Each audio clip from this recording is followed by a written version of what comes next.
We're guided by the lessons of history and a desire to promote stability all over, and strength in our land. This destructive cycle of intervention and chaos must finally, folks, come to an end. 2 months since Donald Trump first came into office. And at this point, it seems like overseas campaigns come, if not first, then definitely second.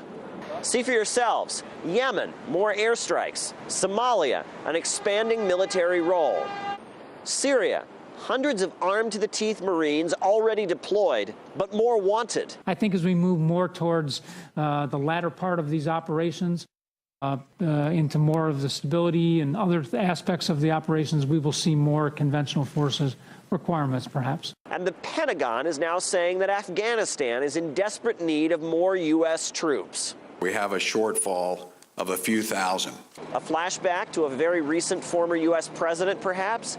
We decided to ask New Yorkers about some recent U.S. military decisions and see if they could guess whether the orders came from Obama or from Trump. Told the Afghan leader he'd consider sending more troops. Obama. I'm sure that's Obama. I would think it would be Obama. Actually, that one was Trump just recently. Approved a broader role for U.S. forces in Afghanistan. A broader role for U.S. forces in Afghanistan? I think that's recently Trump did. I would think that might be Trump right now.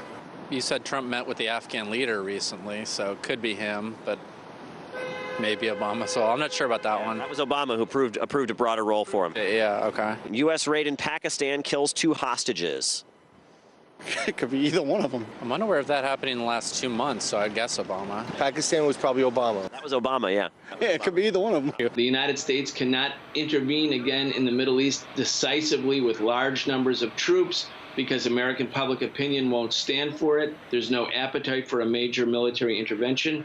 And yet the United States military can't be completely outside of these theaters of conflict because it will show that the United States, as the #1 empire in the world, is increasingly becoming irrelevant. Trump might say he wanted to go a different way, but the Pentagon has its own opinion. The CIA has its own opinion.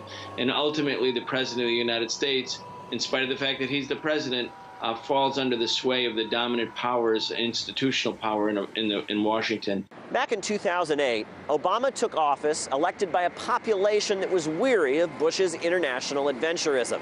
But the Nobel Prize winner seems to have taken things even further. Trump was elected recently in a wave of similar anti-interventionist sentiments. But now, just a month into his presidency, it seems like the wars are increasing. Many ordinary Americans must now be asking themselves, is this pattern ever going to break? Caleb Maupin, RT, New York.